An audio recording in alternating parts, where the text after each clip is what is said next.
শুক্রবার মানে মায়ের হাতের স্পেশাল রান্নাবান্না, কয়েক রকমের ভর্তা, হাঁসের মাংস ভুনা, সাথে থাকছে আরো অনেক কিছু। সারা দিনটাই যেন খাওয়া দাওয়ার মধ্যে দিয়েই কেটেছে, আর সবকিছুই থাকছে আজকের ভিডিওতে। আসসালামু আলাইকুম এভরিওয়ান, কেমন আছেন সবাই? আশা করছি ভালো। আজকে সকালটা শুরু হয়েছে আমার পছন্দের নাস্তা দিয়ে। চকলেট কেক খেতে আমি খুবই পছন্দ করি, আর এই কেকটা আমার খুবই ভালো লাগে। তো এরপর হচ্ছে পছন্দের চিপস খেলাম, সেটা হচ্ছে কুরকুরে। কুরকুরের এই চিপসটা কে কে পছন্দ করেন অবশ্যই কমেন্ট করে জানাবেন।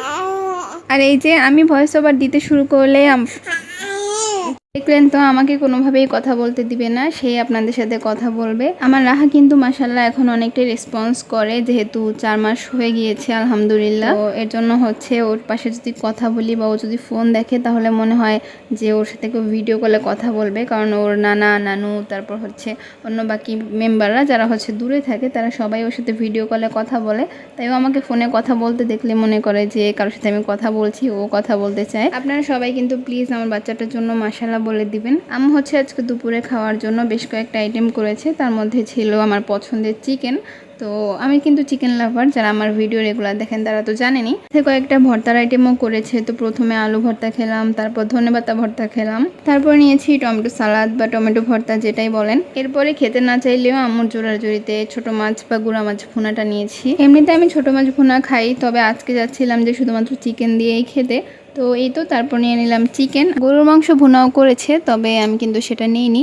চিকেন দিয়েই খাওয়াটা শেষ করেছি। দুপুরের খাওয়া দাওয়া শেষে একটু রেস্ট নিয়ে বের হয়েছি। তারপর দেখলাম যে পাশের পাশের আন্টির হাঁসগুলো একেবারে সবাই মিলে দল বেঁধে সুন্দর করে হেঁটে যাচ্ছিল। তো মাশাল্লাহ বলে দিবেন সবাই অবশ্যই। আর এখনো কিন্তু রোদ পড়েনি, গতকালই বৃষ্টি হয়েছে, তবে আজকে আকাশটা বেশ পরিষ্কার, মাশাল্লাহ খুবই সুন্দর লাগছে দেখতে। আম্মা একটা হাঁস কিনে এনেছিল, তো সেই হাঁসটাকেই এখন পরিষ্কার করছে।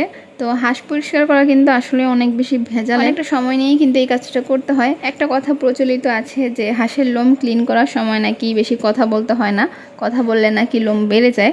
তো এটা আমার কাছে খুবই হাস্যকর লাগে, কারণ হাঁসের লোম কিভাবে বেড়ে যাবে, তাই না? একটা মৃত হাঁসের তো নতুন করে আর লোম গজাবে না। তো যাই হোক, এরকম অনেক কথাই আমরা শুনি যার কোনো ভিত্তি নেই, তবে মানুষ মানে আর কি। আম্মু ভালোভাবে হাঁসটাকে কেটে বেছে ধুয়ে রান্না করার জন্য রেডি করে নিল। তারপর একেবারে চলে আসলাম বিকেলবেলা। আর বিকেলে আম্মু নুডলস রান্না করছিল, আর নুডলসের কালারটা আজকে জাস্ট দেখেন কি সুন্দর এসেছে।